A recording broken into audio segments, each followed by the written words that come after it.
So we're holding chapter 107 in Tehilim, the second half. This chapter is about miracles that we sometimes take for granted or we're unaware of them. Sometimes it takes a tremendous accident of sorts to awaken an individual and for him to realize that he just experienced a miracle for which he has to be grateful. A lot of people do not realize that miracles happen all the time. Most of them we're totally unaware of. As the verse says, Ki oseh niflaot gedolot levado.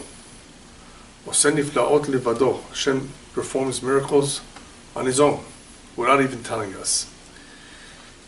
Part of the reason why Tehilim is important to read on a regular basis is to express our thanks to Hashem, to praise Him, for us to be continuously aware of His presence, His Hashgacha Pratit, His divine providence over us.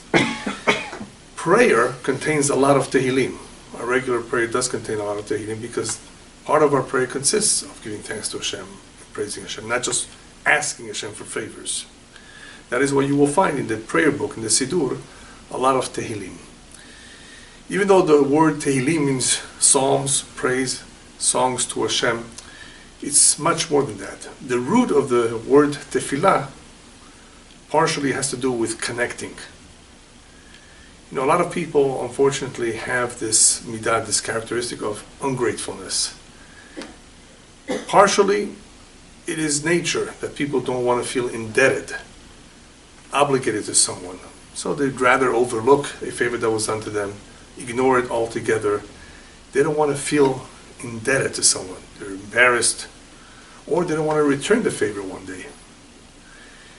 Hashem wants us to realize that He provides everything for us. He wants for us to have that dependency in Him. So sometimes He withholds something from us or takes it away to remind us that He is in charge, because He wants that connection. Tefillah creates that connection. It's supposed to create a powerful connection, a powerful bond with Hashem. And it's not being used properly. People do not realize the power that it has. And obviously they don't understand much of what's going on unless they have maybe a good English translation. And Tehilim is very powerful. It's a concentrated amount of, I guess you can say, prayers and praises and thanks to Hashem. It's not just about things that David HaMelech experienced, but many valuable lessons that we can learn from what he went through and what Hashem wants us to know. So if we learn it well, not just read it, if we learn it well, we actually get a good idea of some of what is going on in this world that we would otherwise not be aware of, because we live, work, and just are preoccupied with our daily routine that we don't take the time to analyze. What you will see in chapter 107, especially in the second half, is how much we miss out of Hashem's world by not paying attention. And sometimes it takes an accident, God forbid, an illness, or something to happen for a person to awaken. It's something that shakes him up, that he realizes, wow, I just experienced a miracle. And that could be the message, just to awaken the individual. Not that he necessarily has to experience pain, but it's the shock. It's a certain awareness, a certain realization that can come to us in all kinds of ways. I may have not mentioned it last week, but the segula for this chapter, as the previous ones, is for kadachat, for fevers.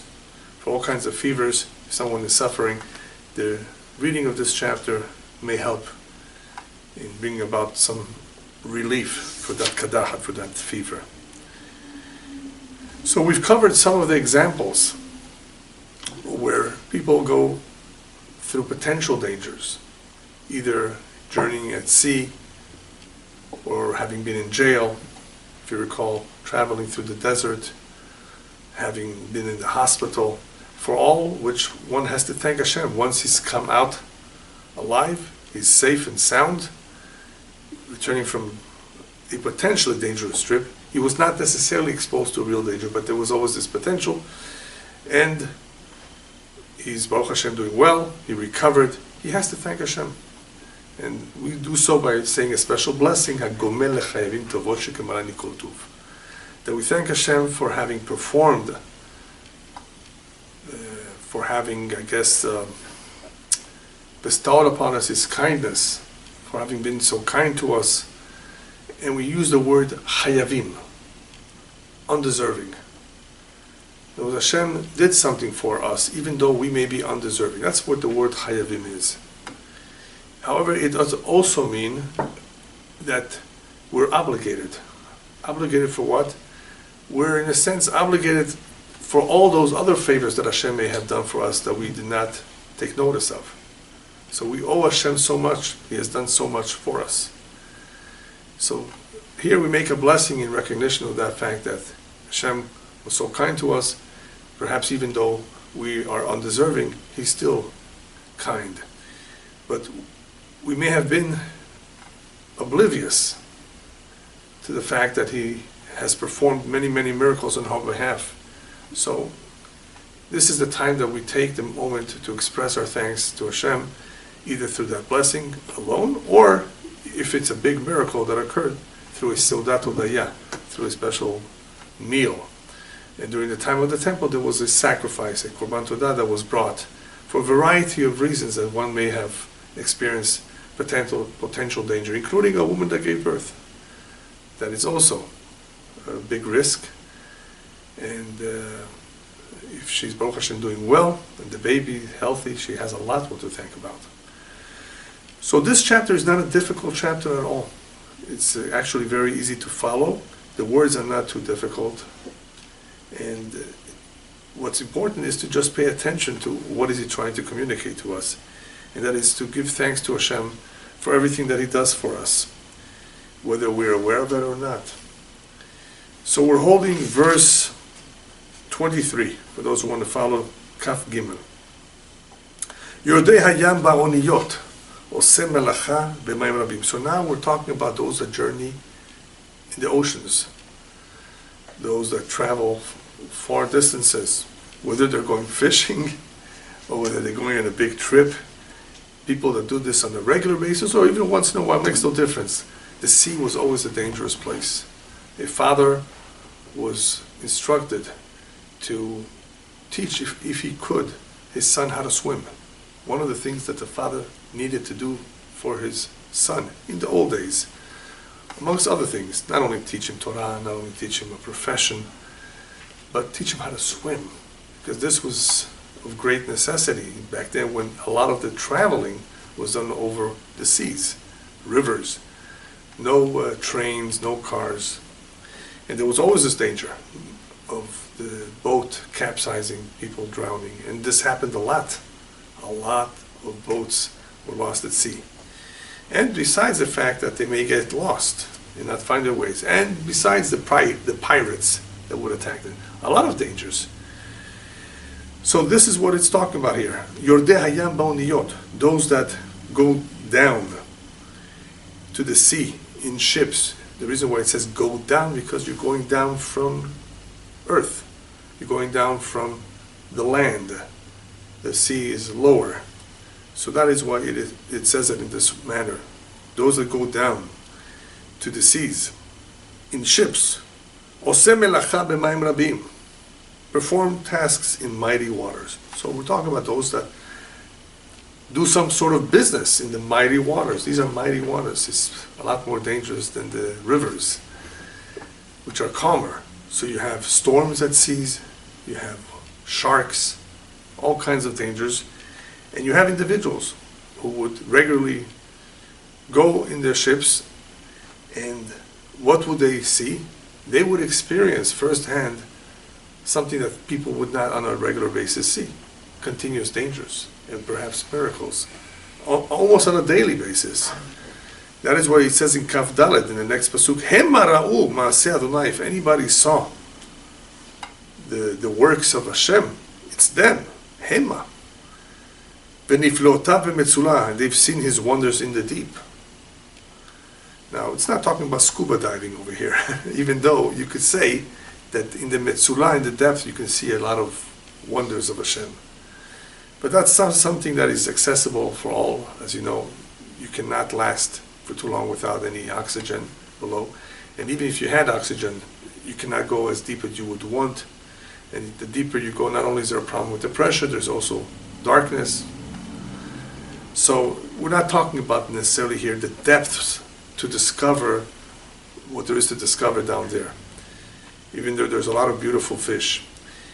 It's talking about the dangers of falling into the water, which many have gone through, experienced that, without life jackets. And they may have been miraculously saved because they were able to hold on to a plank of wood, or somebody came to their rescue at the last minute. And this happens every year throughout the world, where people are lost at sea, drown, and some of them get saved. So these individuals are able to see the great miracles that they've experienced firsthand. For example, he goes on to Pasuk Kaf Hey. Vayomer vayamed ruach se'ara v'teromim galav. So the most immediate danger to big ships, even the big ones, are stormy seas. No matter how big the ship is, no matter how strong it is, they can always, fill up with water and capsize. Something can happen to them, as I will explain a little bit later.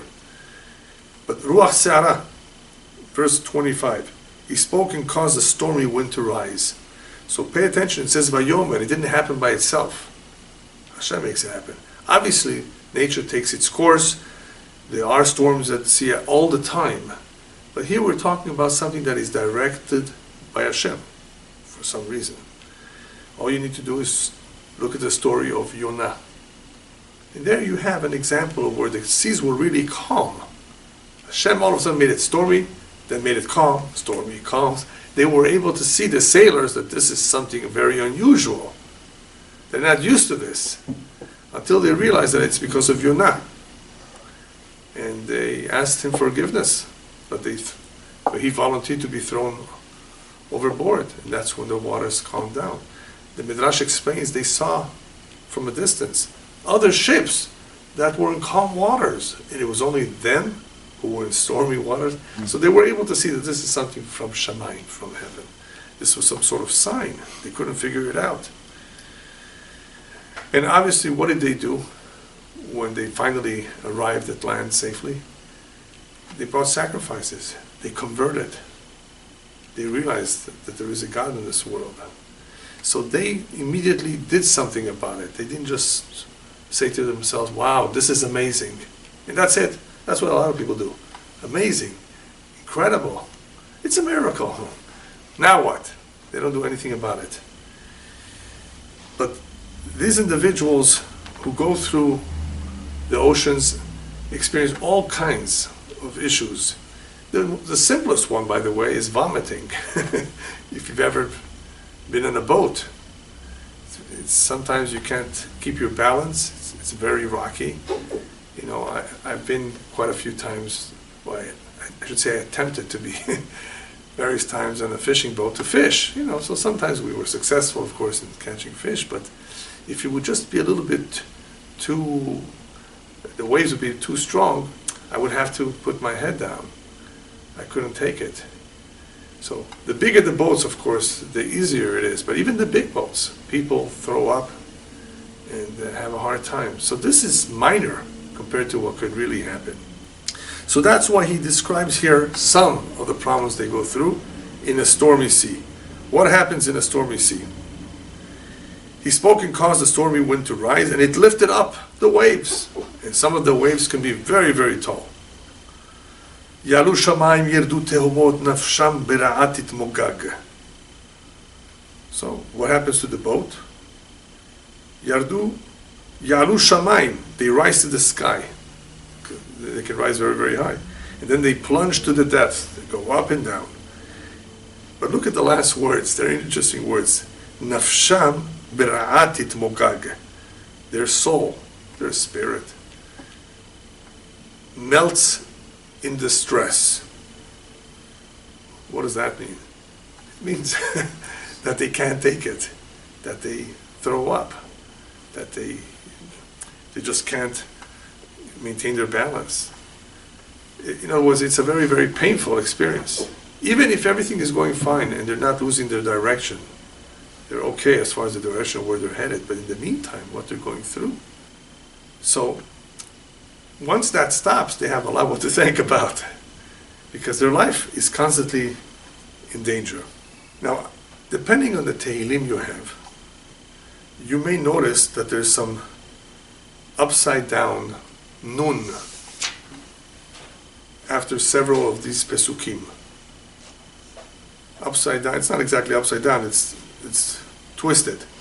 It's not in its regular shape, the letter nun. I'm not sure if you can see it in your Tehilim, but this nun is a separation or a partial interruption, because he's about to make a statement. The statement is, you can see it in Pasuk Kaf Chet, we'll get there soon, in verse 28, that people who go through these dangers, if they call out to Hashem, Hashem will help them. That's what he's going to say. But we are reminded, the rabbis tell us, that even though that's true, that when you call out to Hashem, Hashem may come out and help you, it doesn't always happen. So even though that's what's going to follow, that's what he's going to say happens, don't think it just happens to everyone. So that's a very important point. So there's a difference.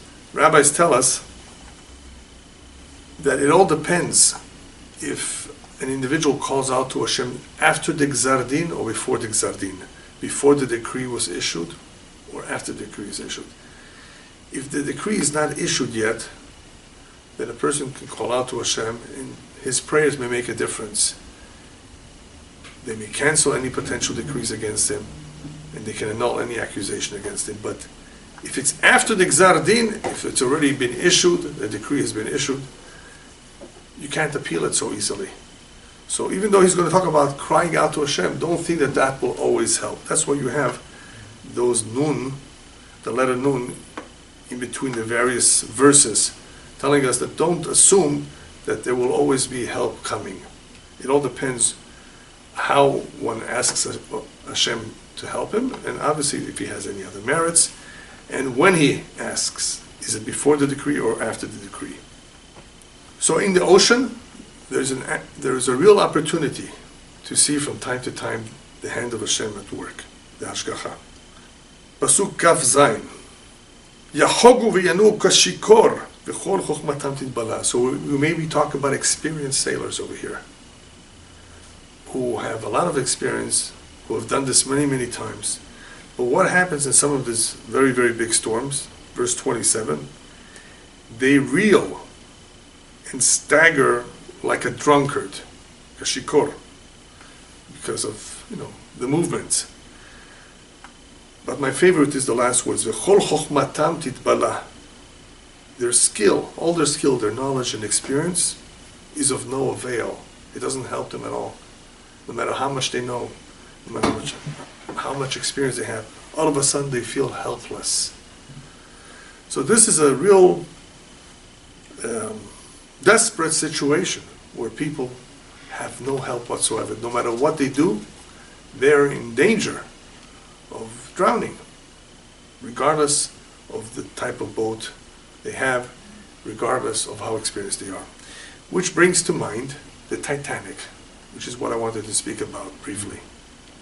For those of you who don't know the history about this very, very large boat that was supposedly built very, very well. It's a luxurious boat. On its maiden voyage, first voyage, from England to the United States,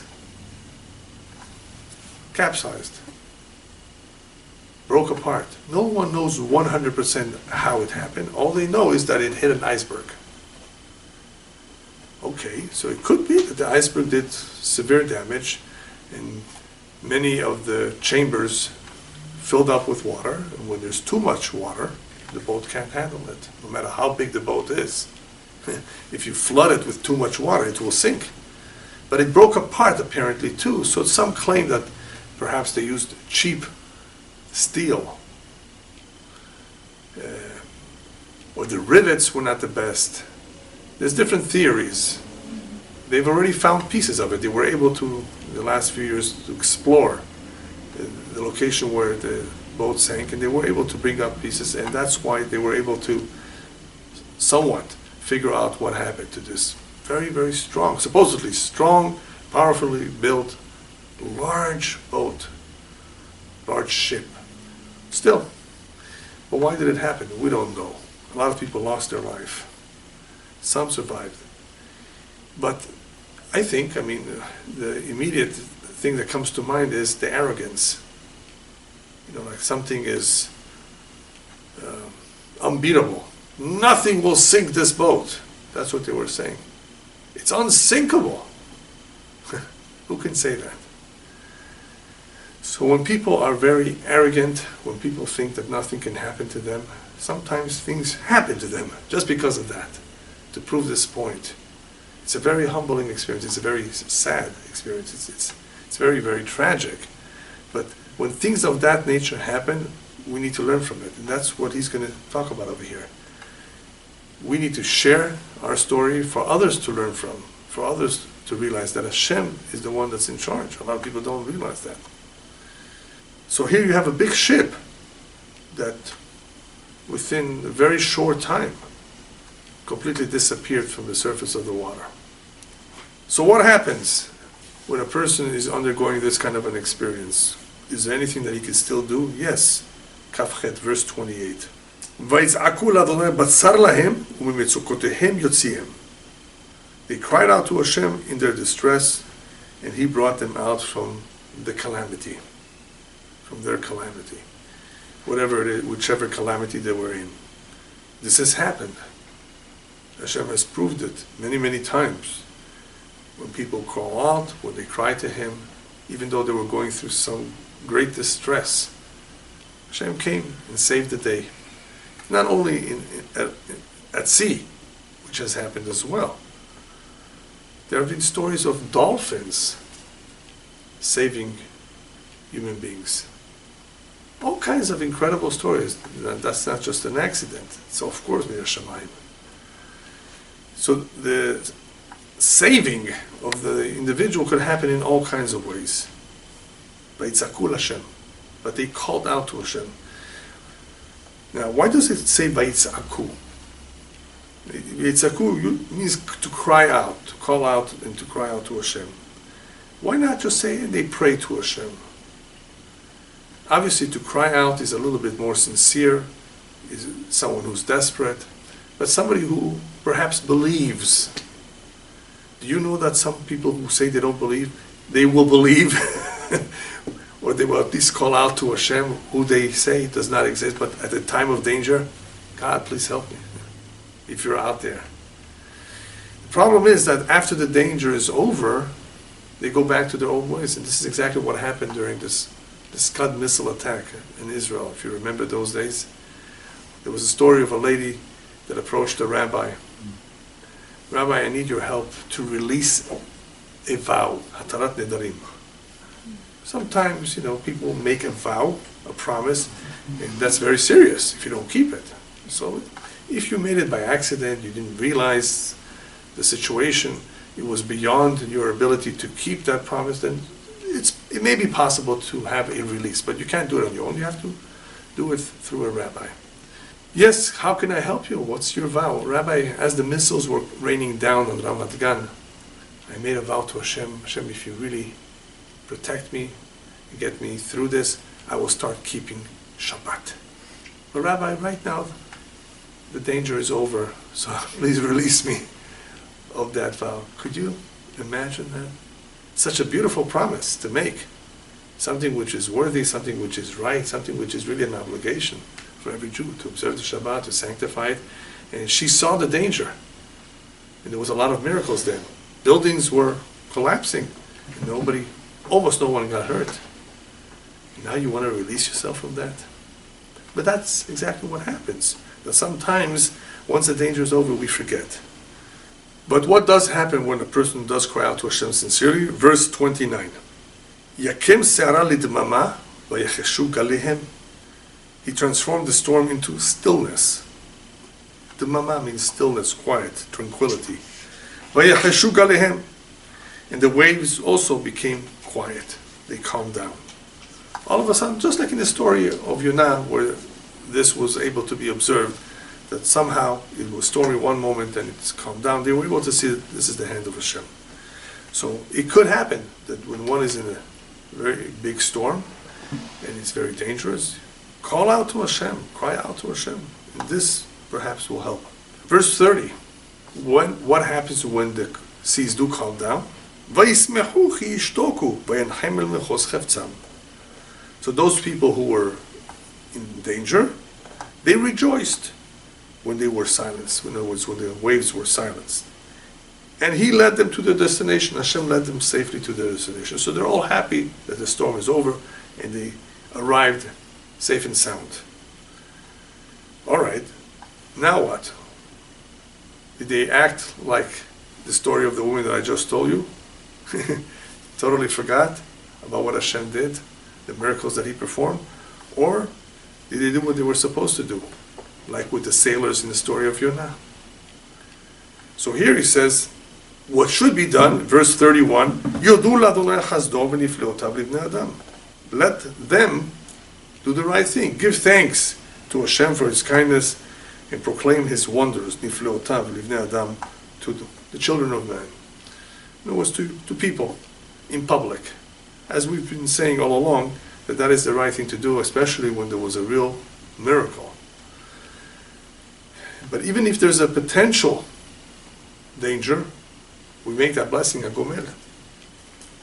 There's always a potential for a danger. A person travels. Car accidents, you know how many people get killed by car accidents? A lot more than in a plane.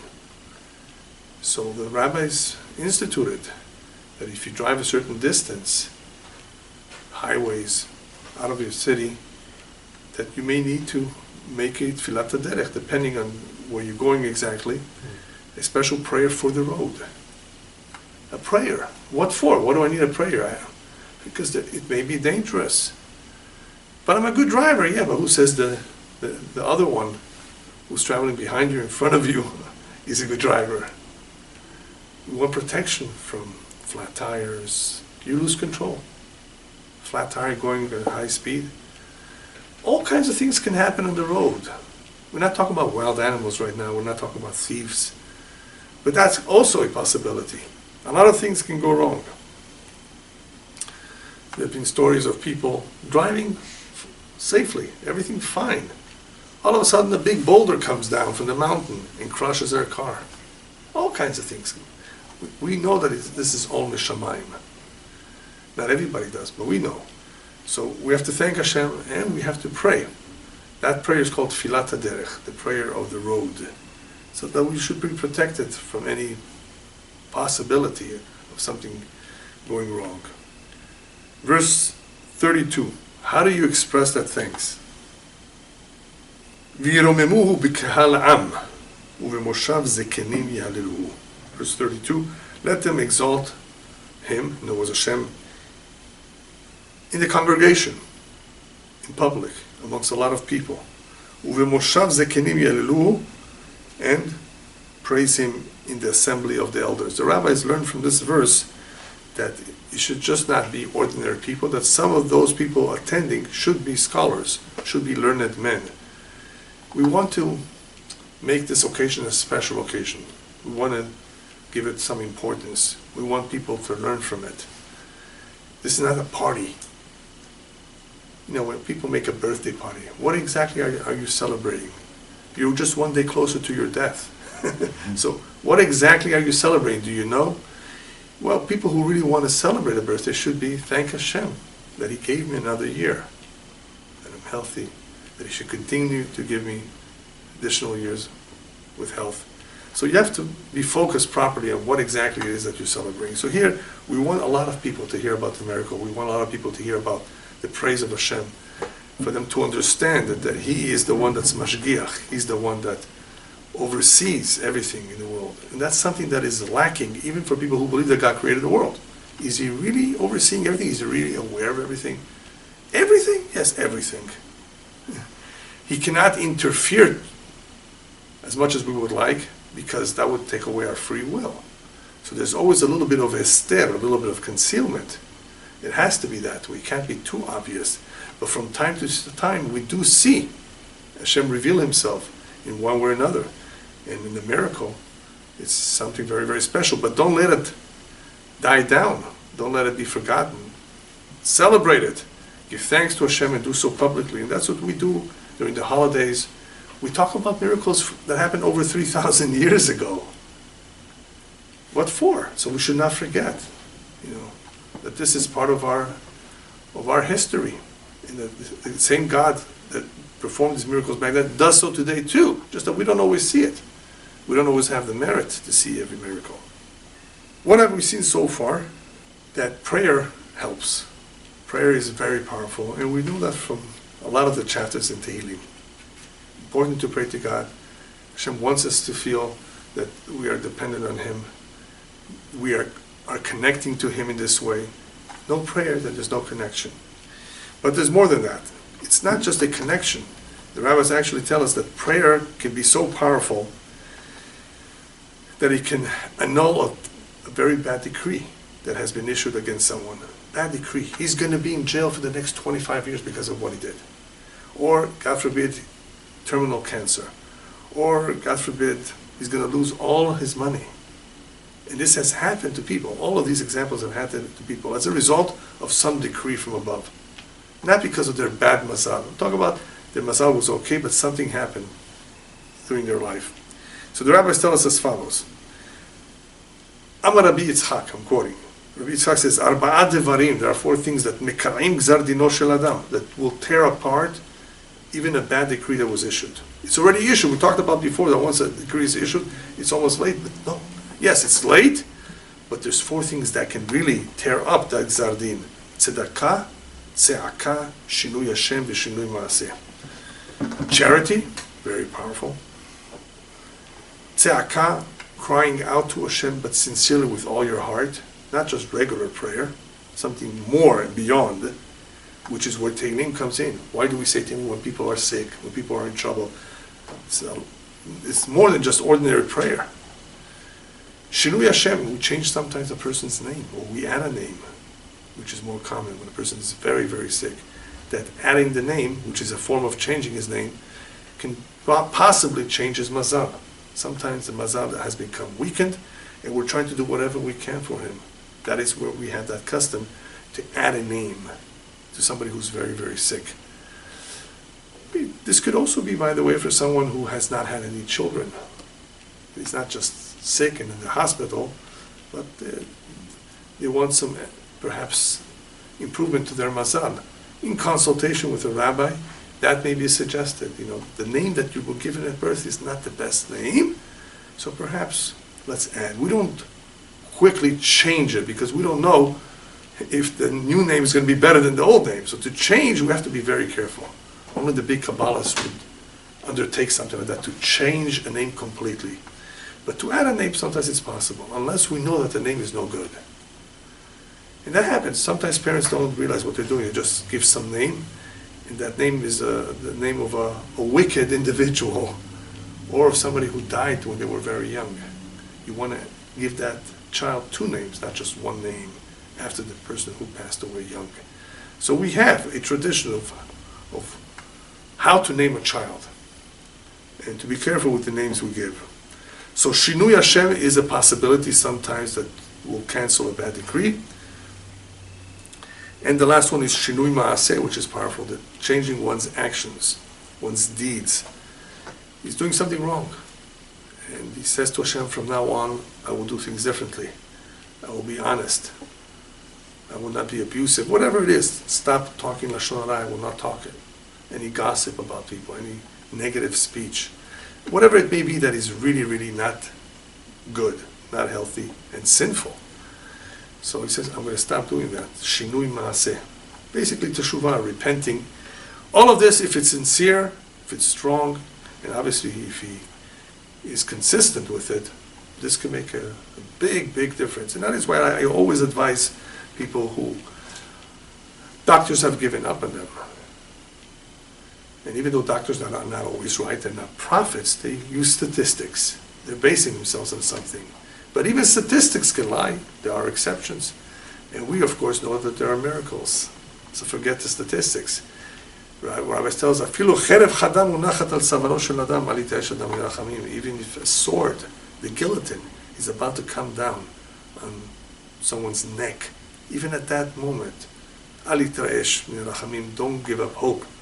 Don't desist from asking rachamim, pity from Hashem, mercy, because Hashem is about rachamim. But a person has to really make a neder of sorts.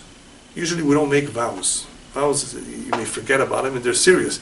Rabbi says, yes, but be'et sarah, if you're drowning, that's the time to make a vow. Hashem, if you get me out of this, you save my life, I promise to do something that is very, very special. Not just something very special. That could be what will save his life from drowning. That could be what will get him out of prison. That could be what will get him out of the hospital, out of his illness. All of these four, they have the ability to tear up a decree that was already issued against someone. All right, so now we're changing a little bit direction. We've been talking about how important it is to thank Hashem for everything that He has done, and realize that there is something called Hashgacha Pratit, and that there is something called divine providence.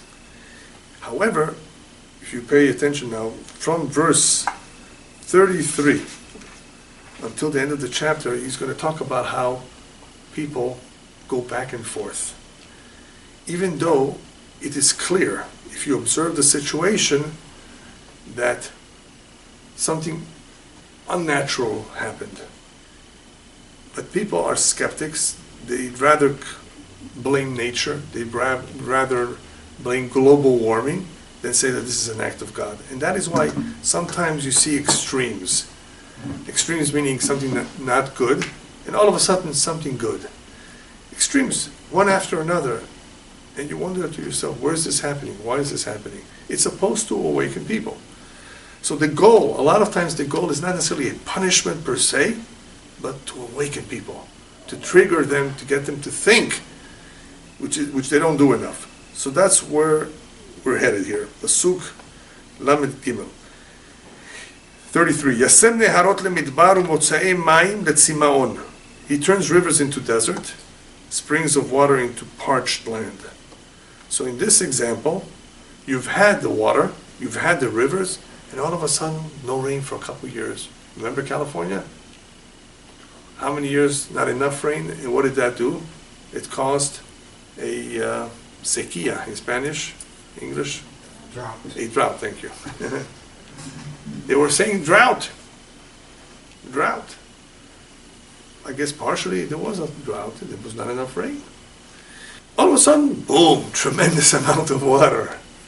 Now, too much water is also not good because it could damage floods and the like, and we've seen that too. But there's no trend anymore.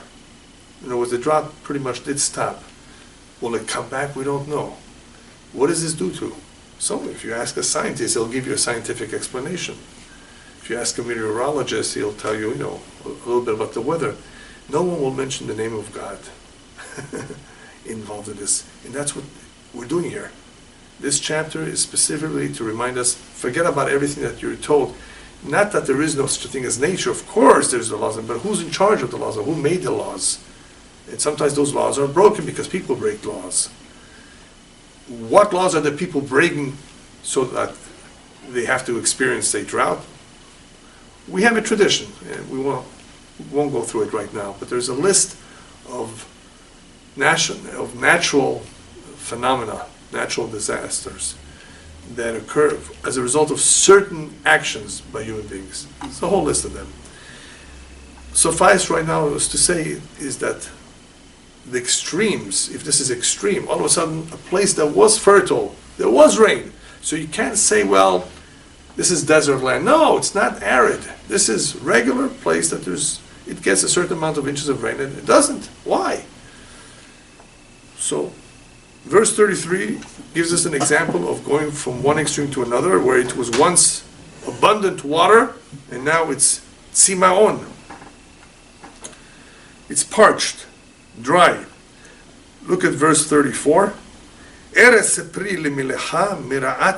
So now he gives us a little bit of an explanation of why this happens. Very interesting verse, because of one word, the word melecha, which I'm going to explain. So 34 reads Eretz Pri, a fruitful land. So things were growing there, into a salt marsh, because of the wickedness of those who inhabit it. You know how much salt there is in Iran? The center of the country? Tremendous large areas. And you have that in Chile too. You have various locations in the world where there's a lot of salt. And because it's salty, you can't really grow too much there. It's like a desert. But something that is a little bit more familiar to you than these two locations is the Yam HaMelech, is the Dead Sea. Why is it called the Dead Sea? They should call it the Sea of Salt, because nothing grows there, it's all dead. But why call it dead? Just call it salty sea. That place was once upon a time a very fertile land, very fertile place, not just fertile, very, very fertile place. That is why people went to live there. That's where Sodom ve'Amorah was. Yam HaMelech was a very fertile land, once upon a time, a long time ago. But what happened? Mira'at Yoshveva, because of the wickedness of the inhabitants, Hashem turned it over completely. And read the Torah, what exactly happened when Hashem turned over the place. It became a salty place, full of marshes, full of parched land. Now you may tell me, well, they get a lot of minerals from there today. Well, yeah, of course you can extract all kinds of minerals from that location, but it's dead. And you can go into the water and enjoy yourself too, because it's salty and you float, and they say it's good for the skin. Okay. But it would be much more beautiful and much more productive, a lot better, if that place could be inhabited by people and give fruits. It would be a lot nicer. Otherwise, it looks like the moonscape in a sense. It doesn't look too good. So that's what happens because of Ra'at Yoshveva. The inhabitants were wicked, and Hashem took it to the other extreme.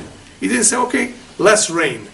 I'm going to reduce the volume. I'm going to, bring less water so that you suffer a little bit. No. The complete other end, the complete other extreme because of their wickedness. Lamed Hey, however, they did teshuvah perhaps if people pray to Hashem. Yasem midbar lagamayim ve'eretz siya lemotzei mayim. Then He can even take a place which is very arid, a midbar. He turns the desert into a lake and parched land into springs of water. That can happen too. And in Iraq, I was told by someone in our community that there once was no water. It didn't rain a whole year. That's terrible. It's not that they can just bring water from anywhere. And the Muslims knew that the Jews are able to pray. And when they prayed to their God, their God listens. Somehow they knew that, or the chief knew that. I think not too many knew that, because otherwise they would have treated them a lot nicer. But the head knew about this, and he basically went to the rabbi and says, you better do something about the situation. We know that your prayers make a difference. And the rabbi and the entire community went to the cemetery to pray in the cemetery, where they would be humbled and where they would ask for the merit of those righteous individuals who are buried there, to call out to Hashem to send rain. And he told me that they didn't even make it home. They were already soaked. They didn't even make it back home. Remember, there's no cloud in the sky. It hasn't rained for a whole year. But apparently their prayers made a difference. But it's not just the difference. It was a miracle. You were actually able to see Hashem answering the prayer. What's that? People forget. You have to give thanks for that. Write it down. This happened on this day. So people should remember it. Verse 36. Vayoshev sham re'evim vayechonenu il moshav. This place that is parched and arid. He settled the hungry there, and they established a city of habitation. Yeah, people didn't have anywhere to go. People were not able to survive where they were. They were hungry, and Hashem provided for them. You know what this reminds me of? The volcano in Guatemala, not too long ago. It really destroyed a lot of the crop. It forced people to move. Some people just moved because this is an active volcano. Why work so hard and have all your crops destroyed by the ash? Besides the danger of the volcano. I felt bad for these people. They don't have food now. That's all they live from. It's from their own food that they grow. It's hard to figure out why. But we do know that it's not a good sign. That's all we know. It's not a good sign. So sometimes the opposite happens. People call out to Hashem, and even a location which is not so fertile, Hashem provides for them, and that is where you have people coming in and beginning to inhabit the place. And once they begin to inhabit it, verse 37, "Vayizra'u sadot vayti'u charamim vayasu pri tevuah." So you have the exact other extreme, where at one point it was completely empty, like a desert, and not fertile. All of a sudden, now they are able to sow the fields, plant vineyards, which yield fruit and wheat. That's a good sign. If everything is taking place the way it should, if they work their fields and they're able to produce, that's a good sign. There's beracha, there's blessing in what they do. But that is a normal year. What is a real blessing? That's in verse 38. Not just a normal year of a good crop, but vayibarechem, vayirbu me'od uvehemtam lo yamit. He blesses them and they multiply greatly, and he does not decrease their cattle. Cattle sometimes die. Maybe they don't have as much milk. Beracha means that everything is abundant. A blessing is not that the things are normal. That's also good. That's also a good sign. But a blessing means beyond that and above that. Vayirbu me'od, and they multiply greatly. What for? For one to be impressed that this is a beracha, he has to see something not natural. Otherwise, he's going to think, okay, we worked hard this year, and Baruch Hashem, we had the regular amount of rain. Imagine, and the Torah tells us that this is what will happen if we have a blessing, that you're able to eat one tomato and be satisfied a whole day. Just one fruit, one vegetable, and be satisfied, be full. That's beracha. That's called a beracha b'me'ayim, in the stomach. So there's a beracha where you have lots. You put a few seeds and you have a lot, a big crop. So that's for sure a blessing. But this is even a better beracha. We wouldn't gain weight. Just eat a little bit and you feel happy, you feel satisfied. That's a very special beracha that we should hopefully one day merit to experience. This is something very, very special. But here we're talking about an extreme, for them to take notice. This is not normal. This is a blessing. You know where this comes from? Not from a lot of water. Not because you worked hard. Not because the weather was great. It's a beracha. What's a beracha? Beracha is a blessing from Hashem. And that is why they multiplied, and that is why nothing happened to their animals. There were no wolf attacks, no bear attacks, no diseases. The animals were not diminished. Verse 39. Vayim'atu vayashochu me'otzer ha'av. So here we go back to the other extreme. They didn't learn the lesson. They didn't pay attention. So sometimes Hashem has to deprive them of all that blessing. So that's what 39 is all about. If they sin, they are diminished and cast down through oppression, misery, and sorrow. Yagon is sorrow. The other extreme, not just a little bit diminished, not just a little bit less, no, the complete opposite. The word vayashochu is an interesting word here. It cast down. But I would prefer to perhaps explain it not just as cast down from where they were above, wealthy, and they had abundance, but vayashochu means they were humbled. They're kneeling, they're on their feet. And this has happened to a lot of people, as I'm going to explain soon. Right now, he is describing a situation that applies to an entire region. And now we're going to see on an individual level. So Hashem sometimes takes a region, or a people, an empire, or an individual, from one extreme to another for them to realize, hey, you're not in control over here, and realize this. So on an individual level, what could happen on an individual level? Verse 40, Shofech buz al nedivim vayat'em b'tohu lo darech. He pours contempt upon distinguished men. Buz is contempt, shame, on people who are distinguished. They were doing well, successful in their career, very wealthy, and all of a sudden, booze, they were caught, perhaps with something that was not right that they did, something criminal. That was booze for them, was tremendous amount of shame. Vayat'em b'tohu lo darech, and he causes them to stray. B'tohu lo darech, in a pathless wilderness. They don't make the right decisions. They end up going places which is not good for them. They end up moving perhaps to another location and they don't do as well as they did before.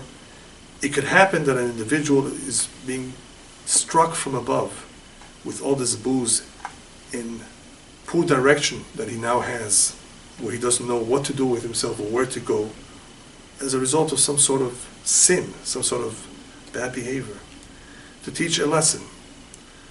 Hashem, in the end, what does he want to do? He doesn't want to punish people. The prophets say it over and over again. Hashem says, I'm not interested in them dying.